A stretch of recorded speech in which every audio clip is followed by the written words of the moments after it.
trecho, Isaías 41, de 8 a 20, na quinta-feira passada, porém nós não o terminamos e pretendemos fazê-lo agora. Isaías, de capítulo 41, de 8 a 20. Eu farei a leitura apenas dos versos que nós trataremos hoje, embora eu procurarei fazer uma recapitulação, obviamente, rápida, para que nós entremos no contexto, tá ok? O texto, os versículos do capítulo que nós trataremos hoje, assim, mais concentrados deles, são os versículos do versículo 17, ou do versículo 17 até o versículo 20, do capítulo 41, ok? Então, 17 a 20. Isaías 41, de 17 a 20. Os aflitos e necessitados buscam águas, e não as há, e a sua língua se seca de sede. Mas eu, o Senhor, os ouvirei. Eu, o Deus de Israel, não os desampararei. Abrirei rios nos altos desnudos e fontes no meio dos vales. Tornarei o deserto em açudes de águas e a terra seca em mananciais.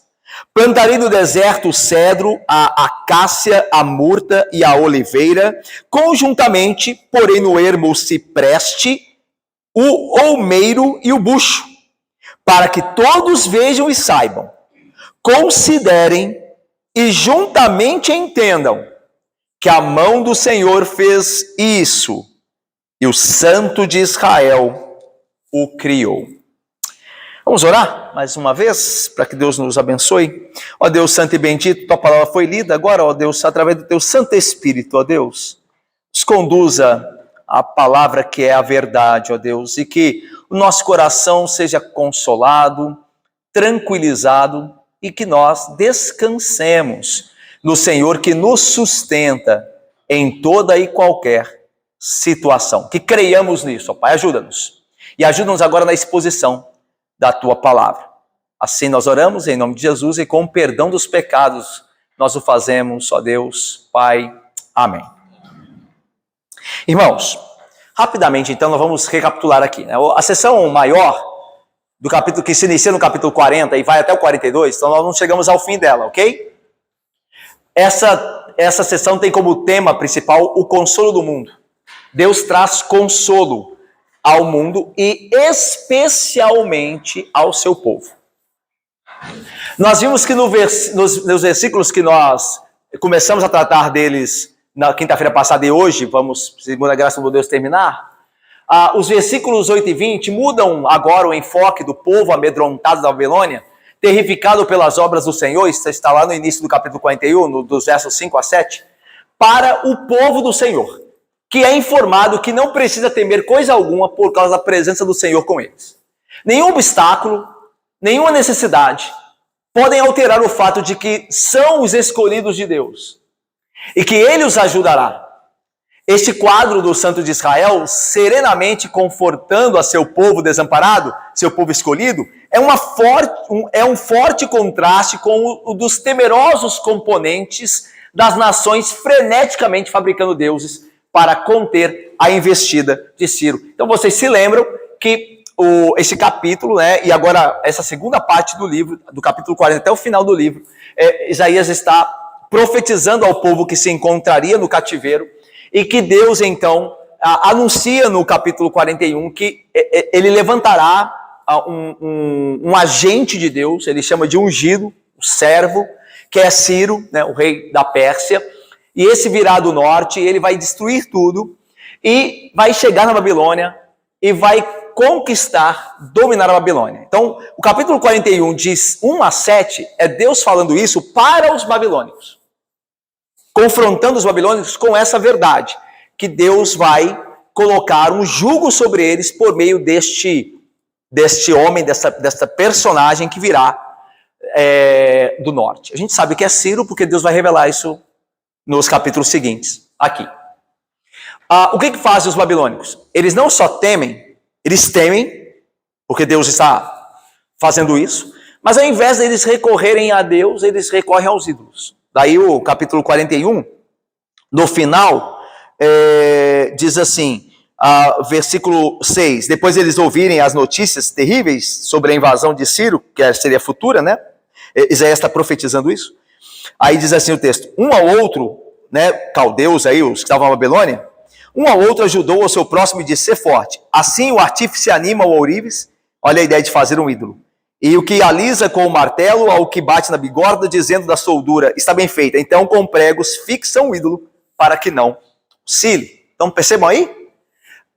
Deus trará um terror sobre a Babilônia, e os babilônicos são exortados a confiarem em Deus, mas o que eles fazem? Eles recorrem aos ídolos.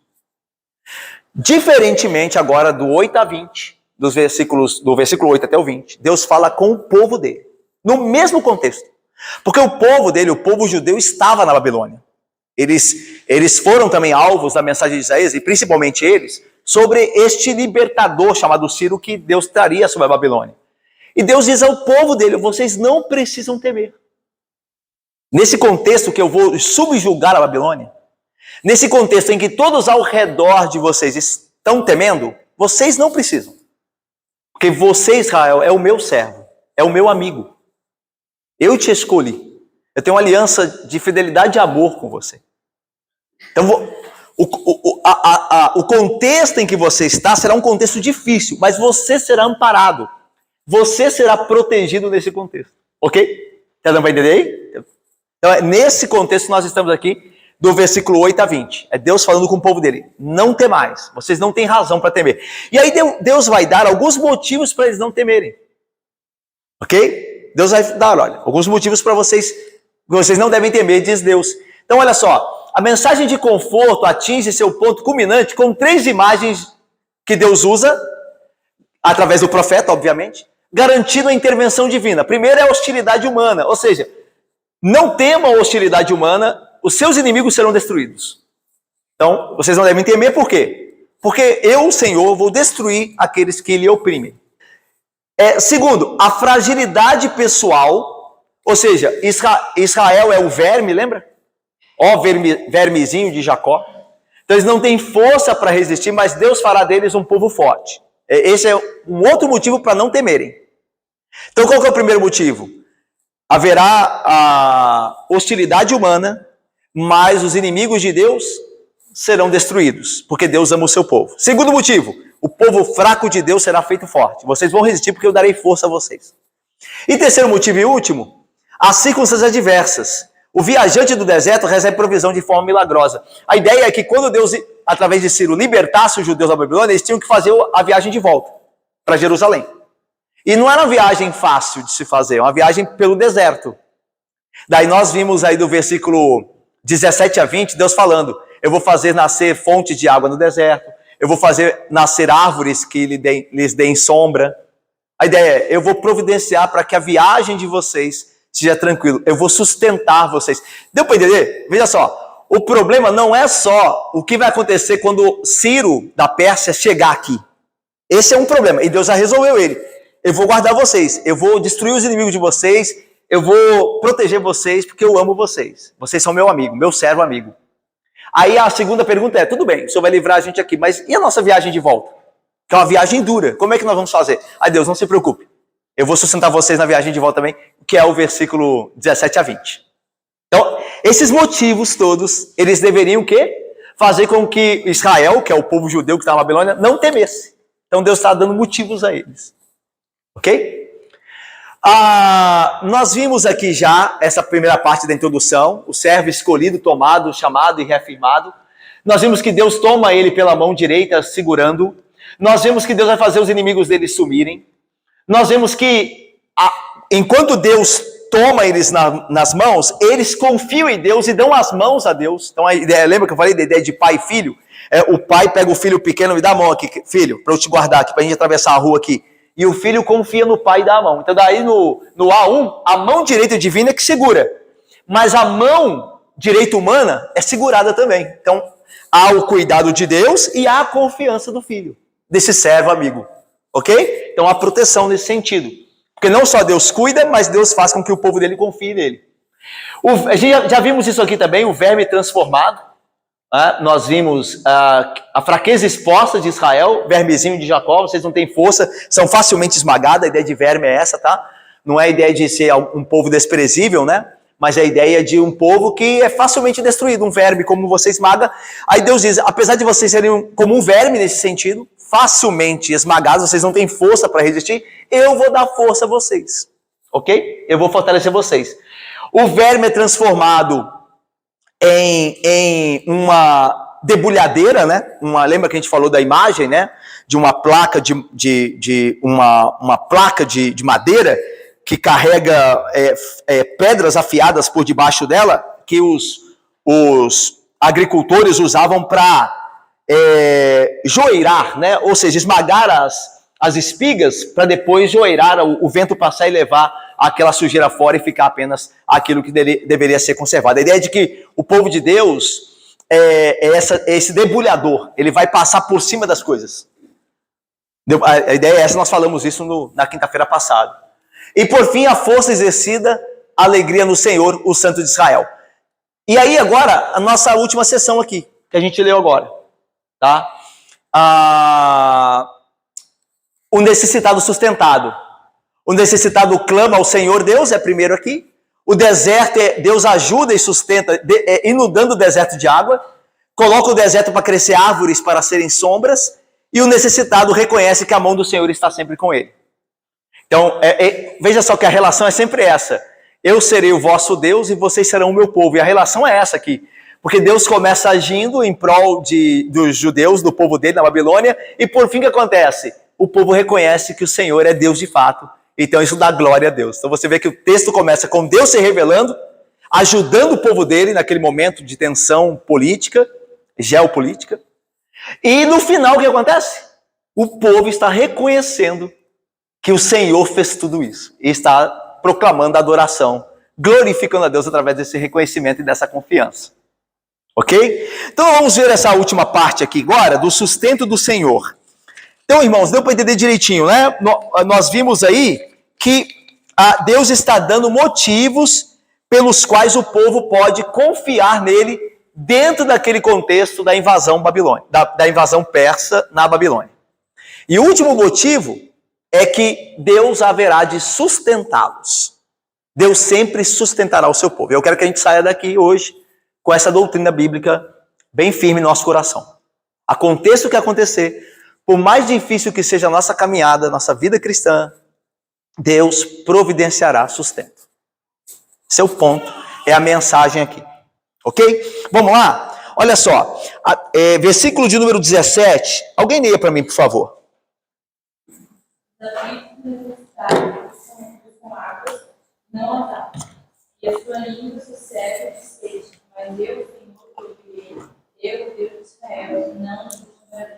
Então, os aflitos e necessitados buscam água e não as há, ou seja, não as encontram. E a sua língua se seca de sede. Mas, agora vai mudar. Mas eu, o Senhor, os ouvirei. A ideia deles clamando, né? Eu, o Deus de Israel, não os desampararei. Que volta, de certa forma, essa verdade sobre o sustento de Deus, volta lá para o versículo de número 8. Olha só o versículo 8 e 9.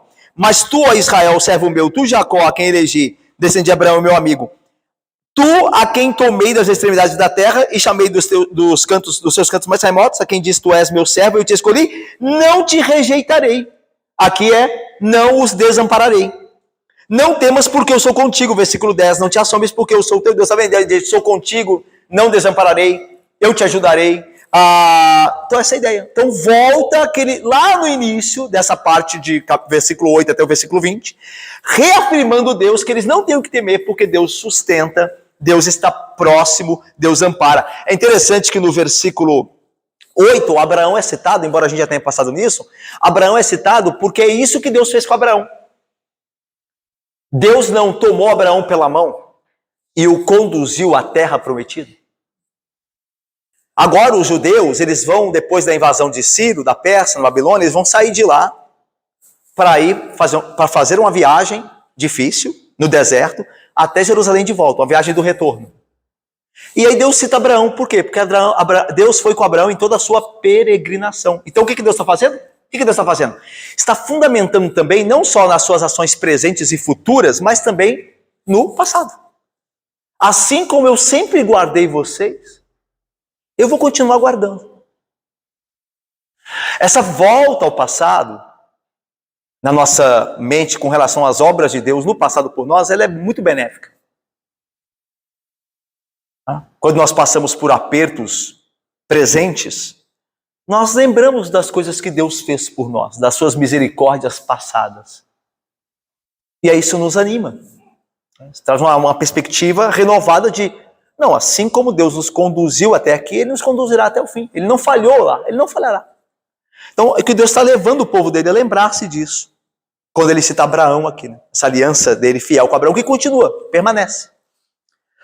Mas aí veja, então, continua lá, versículo 17. Os aflitos, a ideia de aflitos é a mesma ideia de vermezinho de Jacó. O vermezinho lá do versículo 14. Quem são os aflitos?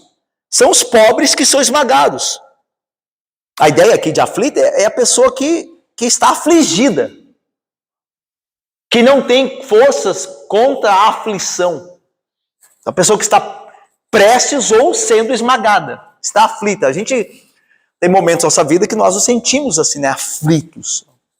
Algo está nos esmagando. Às vezes é uma situação da vida, às vezes uma oposição, às vezes algo que, um problema de saúde. Nós temos irmãos nossos na igreja, né, passando por aflição em termos de saúde, né, com parentes muito doentes. Isso persiste. Então a ideia de o aflito é este, que está sendo esmagado por uma situação da vida, ou por uma oposição de alguém. Mas aí não só os aflitos, mas e necessitados. A ideia de, aqui se completa, os aflitos são aqueles que não podem, eles estão passando por um momento de aflição. E necessitados são aqueles que não têm capacidade de responder às adversidades pelas quais passam. Então os aflitos são os que passam por aflição. E os necessitados são os que eles não têm capacidade de responder às adversidades da vida. E eu e você muitas vezes nos sentimos assim, impotentes. Nós não temos como responder à adversidade. Nós não temos o que fazer. Quantas vezes já durante a nossa vida, talvez é por conta da idade aqui, né? Talvez uns menos, outros mais, mas eles se encontraram em situações que não tinham nada a fazer a não ser esperar em Deus. Esperar. E esses que clamam, por que eles clamam? Porque eles buscam águas, continua o texto, e não as há, ou seja, não as acham. E a sua língua se seca de sede. Lembra que o contexto principal aqui de Isaías, embora obviamente, né, uma realidade terrena pela qual os judeus vão passar depois de Ciro liberá-los da Babilônia para voltarem a Jerusalém, é uma realidade que eles enfrentariam aqui dentro daquele contexto, mas tem aplicações espirituais, obviamente. Mas não se esqueçam da situação histórica, né? Por que fala de buscam águas e tem sede? Porque o trajeto de Babilônia a Jerusalém é um trajeto de desertos. Daí a ideia de eles são aflitos e necessitados, buscam água e não encontram, e a boca lhes seca de sede. É interessante que a gente viu lá no início dessa perícope, 8:20, que Abraão é citado, né? E vocês se lembram que Abraão foi chamado de que região? De Ur, que é? Perfeito, Mesopotâmia ali, que é Babilônia. É daquela região que Deus chamou o Abraão. É da mesma região que Deus agora vai chamar seu povo de volta. Então, se o exemplo é muito vívido, que é a mesma região, por isso que Deus cita Abraão. Porque ele vai fazer a mesma viagem. E como Deus guardou Abraão na mesma viagem, Deus guardará o seu povo. Deus vai suprir a necessidade dele. Então a ideia aqui de sede, ela é espiritual também. É claro que, obviamente, tem a questão da realidade do momento em que o povo passa nessa caminhada de volta. Passaria, né? Porque ainda Isaías está profetizando o que vai acontecer. Mas a ideia é que sede para nós também tem um aspecto espiritual. Tanto que vocês se lembram de versículos, talvez vocês possam citá-los de cor, em que sede é usado com um aspecto espiritual. Vocês se lembram de algum? Perfeito, Jesus fala de água como algo espiritual, mas nos Salmos, os salmistas falam sempre, a minha alma tem sede. A minha alma tem sede de ti. Então é um aspecto espiritual. A alma, não, né, fisicamente, não tem sede, né? O corpo tem sede, mas a alma não. Mas há uma sede espiritual. Então, veja, nós somos, assim como o povo de Israel fora afligido pelo deserto, pela caminhada de volta, tudo mais, nós somos afligidos espiritualmente em um mundo que é contrário, um habitat, né, um local que nós habitamos que é hostil. Assim como o deserto é hostil, o ambiente que nós estamos é hostil. Ele é contra Cristo. Ele é contra a vontade dele. Esse mundo jaz no maligno. Então nós estamos, de certa forma, num deserto, num ambiente hostil, não próprio à nossa habitação. Mas Deus guardaria aquele povo naquele ambiente e espiritualmente está indicando a nós que nos guardará como tem feito. Como tem feito. Ele tem feito isso. E ele fará sempre. E aí ele diz, mas eu, o Senhor, os ouvirei. Eu, Deus de Israel, não os desampararei. A ideia novamente do Senhor aqui como aquele que é o soberano, o Senhor da aliança, o Senhor que, toda vez que fala Senhor da aliança, tem que pensar naquilo que ele prometeu, ele cumprirá, porque a aliança é isso, né? O Deus da aliança, o Deus de Israel, é aquele que entrou na aliança com o seu povo, e não vai voltar atrás. Ele falou que vai guardá-los, vai sustentá-los, ele o fará. Agora veja o versículo 18, que aí o deserto é inundado de água. É Deus fazendo algo em prol do seu povo. Alguém lê o versículo 18? Eu não sei, a gente pode ler chamar de verso, né? Que isso aqui é uma poesia também de Isaías. Mas leia aí o 18. Tornarei a deserto em açude de águas e a terra seca em mananciais. Então veja um triplo ato divino, através dos verbos. Veja como Deus faz tudo. O povo é chamado a confiar no sustento dele, mas ele faz tudo. Olha os verbos. Abrirei. Qual mais? Tornarei. Não é isso? Abrirei, tornarei. Diz mais. Aí versículo 19. Plantarei. Então veja aqui, Roberto, meu irmão. Deus está fazendo tudo. Os verbos aí, né, na primeira pessoa. Eu farei isto, eu farei aquilo e farei mais isto. Então você vê que Deus é que, de fato, nos conduz pela sua obra, pelo seu poder, e nós somos tomados pela mão. Lembra a ideia de lá que a gente viu? Que Deus nos toma e nos segura pela sua mão. Ele nos conduz, a ideia é essa. Eu os tomarei pela minha mão. Então a ideia é de que Deus está conduzindo e Deus está fazendo tudo. Né? Imagine aí um pai com a criança pequena, levando-o para o colégio, atravessando a rua com ele. O pai faz tudo. É o pai que está fazendo tudo a ele. A segurança dele, da criança pequena, indefesa, necessitada, depende da ação do pai. É o pai que faz aquilo. É o pai que leva, o pai que busca. É o pai que guarda. Então, a ideia é essa aqui de Deus. E aí diz, né? Eu abrirei rios nos altos desnudos. A ideia é, eu vou fazer algo onde não havia. A ideia de altos desnudos é onde não havia fonte nenhuma. E eu abrirei lá, a ideia de altos virgens, né? No alto das montanhas virgens. Eu abrirei fontes lá. Então Deus vai trazer algo novo. Perceba a ideia do deserto, né? Onde você pode esperar deserto e água, e Deus traz algo novo. Eis que faço nova todas as coisas, Cristo vai dizer também.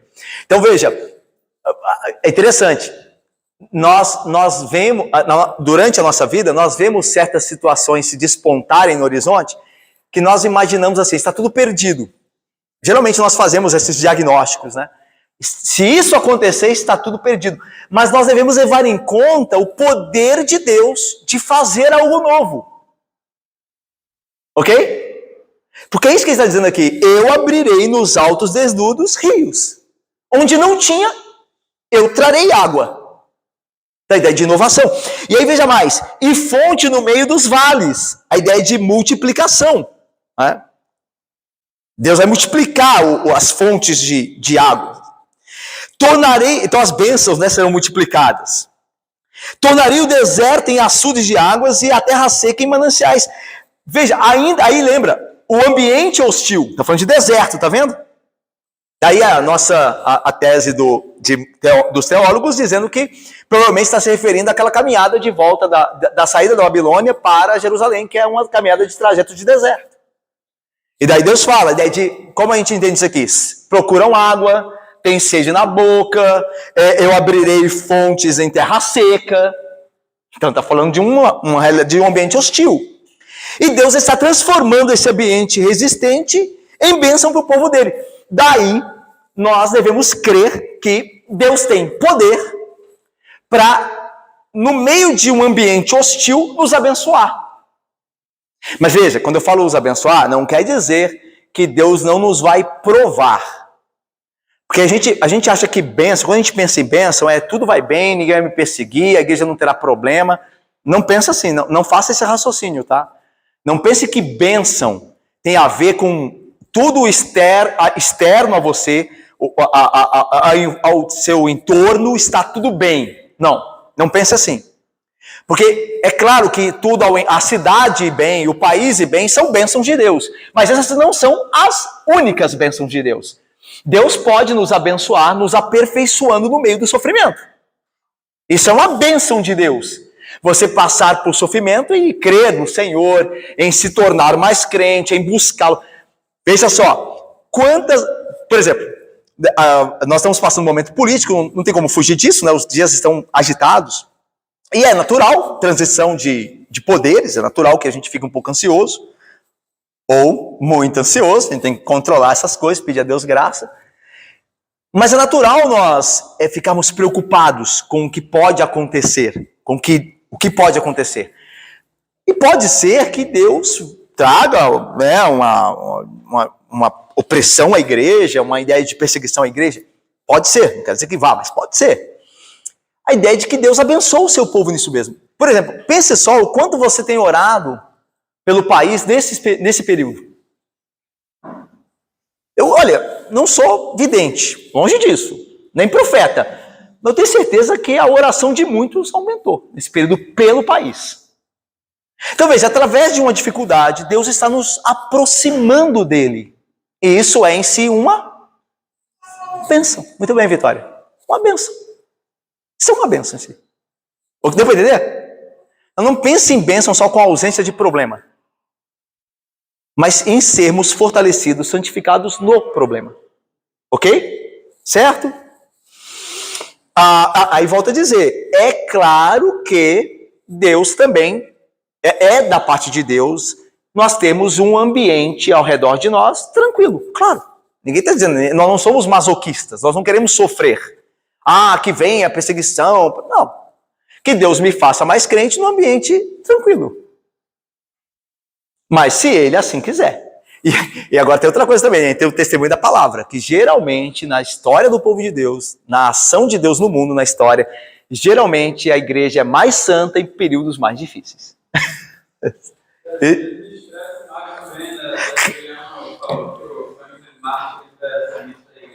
É a semente da igreja, né? O sangue dos mártires é a semente da igreja. Muito bem lembrado, bacharel Mateus. Você veja, quer ver não precisa ir muito longe, né? Pela graça do bom Deus, nossa igreja, pela graça de Deus, pela palavra dele, pelo Espírito, pelo poder de Cristo, que nossa igreja cresceu, e foi justamente em que período que ela cresceu mais? Olha, irmãos, eu tenho certeza que muitos de nós pensamos que o que ia acontecer era diminuir. Deu para entender? É um exemplo prático do que Deus está falando aqui. Você vê um momento em que você não espera ser abençoado por Ele, e eu vou criar algo novo que você não espera. Não só a nossa, né? Os pastores têm falado. Você vê? A Daiane falou que não só a nossa igreja, muitos pastores têm compartilhado que nas igrejas deles também aconteceu a mesma coisa. Então, como você vê, o que está falando aqui é isso. num ambiente hostil, num ambiente que você esperava o pior, Deus guardou o seu povo. O que acontece é que o pessoal ficou medroso, né? Assim, viu, né, o poder de Deus, né? Nada, de repente aparece uma pandemia, aí o povo vê ali, né, o poder de Deus. Perfeito. Então, Não, sim, perfeito. no período da pandemia, né, pedindo explicação, né? O que está Perfeito. O povo está passando por isso, né? Então o povo teve uma tendência a Sim. buscar mais as coisas de Deus. Verdade, isso é fato. Deus pode, como parece ter feito assim, ter usado um contexto difícil para aquele contexto, aquele medo, aquela insegurança, para trazer aqueles a quem ele elegeu, escolheu a ele, por meio dessa situação. Então, Deus faz isso. Né? A gente tem uma prova, né? Lembramos bem aqui disso, né? De um exemplo bem claro, bem perto de nós. Vamos lá. 19. O deserto em crescimento. Ele não só vai fazer nascer água no deserto, como vai fazer nascer árvores para dar sombra. Olha aí o versículo 19. Plantarei no deserto. Alguém leia. Plantarei no deserto a acácia, a murta e a oliveira conjuntamente, porém no ermo silvestre, o almeiro e o bucho. Veja só, irmãos. Todas essas árvores aqui, todas essas árvores descritas aqui, todas elas são naturais da Palestina e não da região da Babilônia, não da Mesopotâmia. Essas árvores descritas aqui são todas da região da Palestina e não da região onde estava o povo de Deus e por onde o povo de Deus passaria no deserto. Não são naturais de lá. A ideia, novamente, é de inovação. Assim como eu farei águas virem dos montes desnudos, eu abrirei uma fonte no ermo, no deserto. Então, onde você menos espera, Deus abençoará. Essa é a ideia. Deus sempre abençoará. Quando você espera e quando você não espera. Por que eu digo quando você espera e quando você não espera? Porque é um comportamento errado você achar que você não deve se exercitar, procurar ter um ambiente favorável para buscar a bênção de Deus. Ok? Não, eu acho que não deve ser assim. Por exemplo, Deus, ele abençoa num ambiente hostil, então eu vou fazer tudo para criar um ambiente hostil. Não, né? Deu para entender? Você vai trabalhar e vai pedir a Deus e vai se procurar criar. Por exemplo, ninguém quer ter um casamento difícil. Ninguém normal, né? Quer ter um casamento difícil, as pessoas procuram casar-se bem. Agora, se por acaso passarem uma crise no casamento e buscarem ao Senhor, Ele abençoará. Agora, eu não busquei um casamento difícil. Eu passei por momentos difíceis e Deus estava lá. Mas Deus me abençoou muito em escolher, por exemplo, o bem, pela graça dele. E eu tenho muito mais bênçãos pela minha escolha. Então, deu para entender? Isso aqui é muito importante. Porque a ideia não é um fatalismo. As coisas estão do jeito que estão, Deus vai abençoar. Não é isso. Nós procuramos criar ambientes favoráveis. Até onde é o nosso limite. Se nós não conseguirmos, nós confiamos mesmo assim que Deus há de suprir. Ok? Eu falo isso também, irmãos, por conta, e eu não poderia deixar de falar isso aqui por causa do nosso contexto, por conta do que está acontecendo na política, por exemplo. Os irmãos que estão protestando, digamos assim, licitamente com o que está acontecendo, não é que não confiam em Deus. Okay? Não necessariamente. Não necessariamente. Pode ser que não confiem. Não é que não confio, mas não quer dizer que confio. Perfeito. Mas não quer dizer que não confie. Quando os judeus foram ameaçados no livro de Esther, Mordecai e Esther fizeram algo. Eles fizeram algo. Eles confiaram na providência, mas eles fizeram algo. Quando Neemias, na reconstrução dos muros, foi ameaçado pelos samaritanos, eles também fizeram algo. Eles colocaram espadas nas mãos e confiaram em Deus. E é assim que nós fazemos. Nós protestamos, ou não, é uma liberdade, ou não, com aquilo que nós entendemos biblicamente ser mal ou ruim para a nação ou para o contexto. Aí veja, se o nosso protesto não surtir efeito, nós ainda assim confiaremos no Senhor. Nós fizemos tudo o que tínhamos que fazer, dentro da lei, dentro da legitimidade. Mas se mesmo assim Deus nos conduzir por um processo desse, então Deus sabe o que faz. Eu não vou me rebelar, eu não vou brigar com ninguém, eu não vou ficar criando inimigos, porque eu sei que em última instância tem a mão do Senhor nisso. Ok? Irmão, estou falando isso porque isso é cosmovisão, tá? Nós estamos vivendo um período assim. Eu estou aplicando dentro do período que estou vivendo. Porque nós podemos ter aqui várias mentes, várias cabeças que pensam de um jeito. E nós temos que aplicar a palavra de Deus dentro para cada um, de maneira justa, pensar nessas coisas. Ok? E às vezes a gente acha que não tem jeito, né? Às vezes a pessoa tem jeito, né? Deus pode aperfeiçoar, modificar. Pode. Perfeito. Deus pode ter misericórdia até mesmo de um governante terrível. Ele pode usá-lo para o nosso bem. Deus pode até convertê-lo.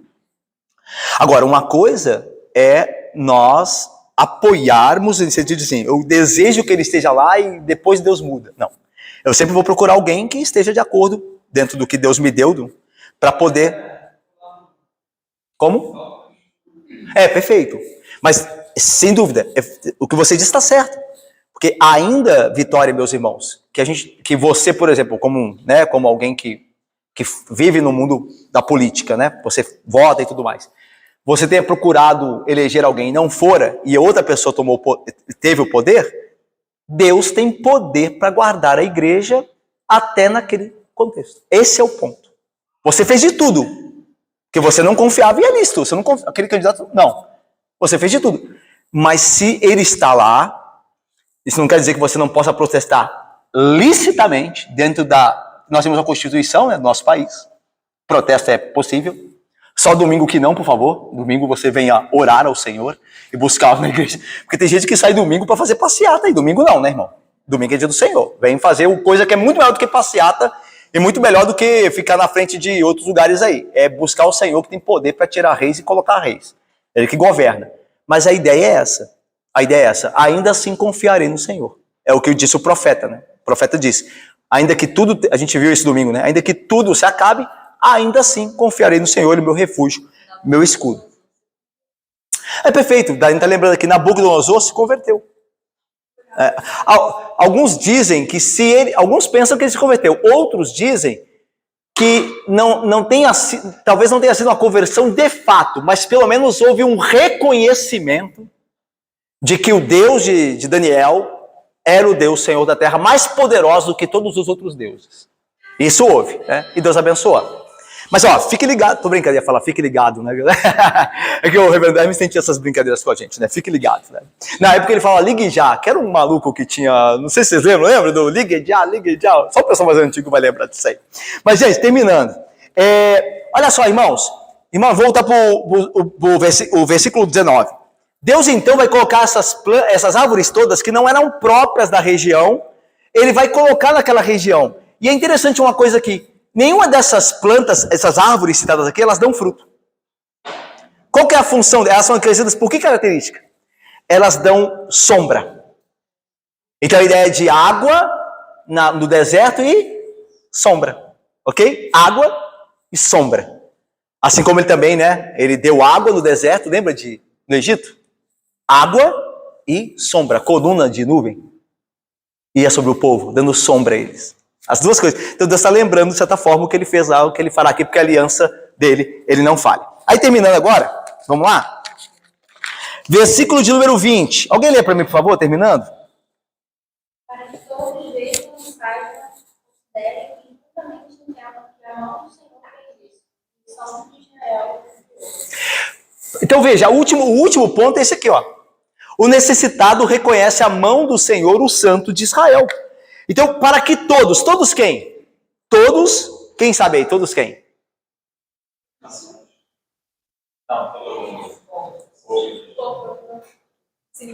Não. Vamos lá. Dentro da perícope nossa. Dentro do 17 e 20. Perfeito. Porque está lá em cima. Né? Os aflitos, necessitados, né? eu os ouvirei. Para que todos eles, quem eles? Os aflitos necessitados. Porque, veja, irmãos, eu sei que vocês falam aí todas as ações e tal. Você é pegadinho do pastor, o pastor terrível, né? Esse pastor sem graça pra caramba. Eu sei que isso é difícil. Quando o pastor fazia isso, ele estava vingando vocês o que ele fazia, o que os professores deles faziam com ele. Né? Porque às vezes perguntava, é difícil saber o que está na cabeça do pastor, né? Fala um negócio assim, gente, o que o pastor está pensando, né? Mas é o seguinte, não quer dizer que em outro contexto as nações e os reinos reconhecerão. Então tá certo que, de certa forma, faz parte da teologia de Isaías e a teologia da Bíblia, os povos e nações reconhecerem a Deus. Tá certíssimo. Só que nesse trecho, ele está falando de um grupo específico. Os necessitados e aflitos. Vejam e saibam. Tanto que é verdade, olha só. Eles vejam e saibam, considerem e juntamente entendam que a mão do Senhor fez isso, o sangue saiu pelo. Por que está falando do povo de Deus? No caso, o povo lá de Israel que estava no cativeiro. Porque os babilônicos vão fazer o que naquele dia de terror? O que eles vão fazer no dia de terror lá? Que a gente já viu. Quando Deus anuncia o terror de Ciro, o que eles correm para fazer? Perfeito. Então eles não vejam, eles não verão, não saberão, não considerarão e juntamente não entenderão que o Senhor que fez isso. Porque não no primeiro instante daquela hora da obra terrível. Porque eles vão depositar confiança nos ídolos. Mas o povo de Deus saberá. Isso é uma verdade hoje também. Quando você conversa com alguém que está desesperado, numa situação, a pessoa falando assim, nossa, o mundo está um caos, não tem controle. Aí o crente vai dizer, não, olha, o Senhor está no controle. Eu estava conversando com a vizinha, né, nesses dias, por conta de tudo que está acontecendo, né? E ela fala, está tudo perdido. Aí eu falando com ela, né? Não, mas Deus é soberano. Tudo o que acontece está debaixo da vontade dele. Aí ela, não, eu sei que ele deu livre-arbítrio. Não eu não estou falando de livre-arbítrio. Não falei assim, né? Aí ela, eu sei que ele deu livre-arbítrio pra gente. Aí eu, não, mas o que eu quero dizer é que ele está no controle das coisas, até aquilo que a gente julga uma coisa terrível. E a gente via pela conversa que ela não estava entendendo. Não é falta de capacidade intelectual. Não é isso. Não é isso. Até porque ela é bem inteligente. É perfeito. Ela não consegue compreender. Perfeito. Ela não consegue compreender como um Deus soberano pode criar o mal no tempo de guerra. Como é que Deus pode estar por trás disso? Ela tem uma série de... Ela é eclética com relação à religião, ela tem um monte de religião. Ela fala que é tudo. E ao mesmo tempo? Eu sou tudo. E ao mesmo tempo? Precisa também ser espiritual. Como é que eu poderia nascer de novo? Eu sei que pode ser irônica dele, mas é uma incapacidade de compreender coisas muito simples pra gente, né? Em outras palavras, como é que essas coisas podem acontecer? É isso mesmo. Bem lembrado, Luiz. Então vamos lá. Para que todos os aflitos e necessitados vejam e saibam, considerem e juntamente entendam que a mão do Senhor fez isso. O Santo de Israel o criou. Olha, a ideia é tudo que eles passaram, a libertação de Ciro, a caminhada no deserto pela providência guardados, para que no fim o que aconteça no fim, eles saibam que a mão do Senhor fez isso. Senhor. Então, irmãos, todos os momentos difíceis que passamos, dentro de um contexto hostil, tudo isso Deus está nos conduzindo para que no fim, tendo Ele nos preservado, nos sustentado, nós saibamos que a mão do Senhor fez isso. Acho que todo crente pode falar isso, da experiência com o Senhor na sua vida. Em momentos difíceis, ele se volta ao passado, ele lembra do que aconteceu e diz, foi a mão do Senhor que fez isso. O Senhor me conduziu ali, tinha algo para me ensinar, mesmo em momentos difíceis. A mão do Senhor estava ali. Irmãos, eu termino com o que aprendemos. Vamos lá. Irmãos, nós aprendemos que aqui é aplicações de toda a perícope, né? Não só da que a gente viu hoje. Nós aprendemos esse trecho, né, 41, de 8 a 20, que Deus nos ama em Cristo Jesus, o verdadeiro servo. Somos mais do que seus servos, somos seus amigos. Deus não nos abandonará. Por que eu falo que Jesus é o verdadeiro servo? Porque nós vamos ver, se Deus permitir, na continuação de Isaías, nos próximos capítulos, que essa ideia de servo, que é o povo de Israel, vai se desenvolvendo para dar a ideia de que esse servo não é o povo, é uma pessoa que representará o povo. A ideia de que Israel deveria ser o servo de Deus, o amigo de Deus, aquele servo que é amigo. Lembra? Eu te chamo de amigo. Você faz a minha vontade, eu vou... Tal. Mas isso vai se aplicar a uma pessoa especificamente. Você já sabe na sua mente quem que é. É o nosso Senhor Jesus Cristo. Ele é o servo verdadeiro. Ele é o verdadeiro Israel. Daí que nos evangelhos ele vai falar, né? Eu sou a videira. Israel era chamado videira. Ele fala, eu sou a videira, eu sou o servo. Eis-me aqui para fazer a tua vontade. A ideia de servo. O servo não diz isso? Eis aqui, Senhor meu, para fazer a tua vontade. Jesus fala isso. Eis aqui estou, para fazer a tua vontade. A minha comida e a minha bebida é fazer a vontade do meu Pai. Essas palavras são de um servo. É muito bonito isso, muito poderoso. Ver que a ideia de servo que Isaías começa a desenvolver aqui, ela se realizará completamente em Jesus Cristo. Ele é o servo a quem Deus Pai está dizendo assim, eu te seguro pela mão, eu não vou te desamparar, eu estarei sempre contigo. É por isso, olha irmãos, tempo aqui. É por isso que Jesus vai entregar a vida dele. Porque ele confia no Pai que diz todas essas coisas. Eu estarei com você. Eu vou te guardar dos seus inimigos. Você triunfará sobre eles. É por isso que o servo agora, que é Cristo, pode entregar a sua vida pelo seu povo, porque o Pai está dizendo, eu jamais te desampararei. Eu vou cuidar de você até o fim. Está falando para Cristo. Isso aqui é poderosíssimo. Deus nos ama em Cristo. Deus amou ao Filho acima de tudo. E como nós estamos no Filho, Ele nos ama também. Deus destruirá todos os inimigos do seu povo. Portanto, não devemos temer, irmãos, o que nos virá, o que nos aguarda. O Deus que nos ama é o grande eu sou. Ele é o nosso Redentor e Vingador. Não temos o que temer. Deus nos fortalecerá, ainda que sejamos fracos e necessitados, né? Vermezinhos de Jacó. O Senhor é a nossa força. Então nós cremos, Ele vai nos guardar. Aconteça o que acontecer, Ele nos dará força. E por fim, Deus nos sustentará em toda e qualquer situação. Circunstâncias contrárias não podem abalar o amor divino que Deus tem por nós. Nada pode nos separar do amor de Deus. Lembra lá? No deserto eu darei água a vocês, eu serei a sombra de vocês. E no final, quando vocês estiverem plenamente salvos, vocês verão que a mão do Senhor fez todas essas coisas.